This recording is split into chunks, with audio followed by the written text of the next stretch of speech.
82 ॾींहं अॻु पुरस्कार नमूने गुम थियल नौजवान गुलज़ार अली अब्दुल राफ़ी मेमण खे बेहोशी जी हालत में क़ौमी शाहरा बाईपास भरिसां लीमन जे बाग वटां हथु कयो वियो।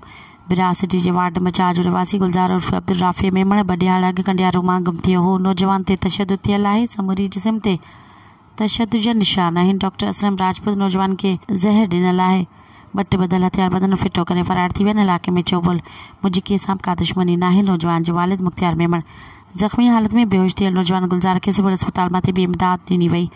नौजवान की हालत खतरे का ॿाहिरि आहे। डॉक्टर असलम राजपूत नौजवान के होश में अचण बाद हकीकत मालूम थी सकंदी। वारिस मज़ीद ख़बरन ऐं तफ़सीलात लाइ विज़िट कयो असांजी वेबसाइट www.awamiNewsHD.com ऐं ॾिसंदा रहो अवामी न्यूज़ HD।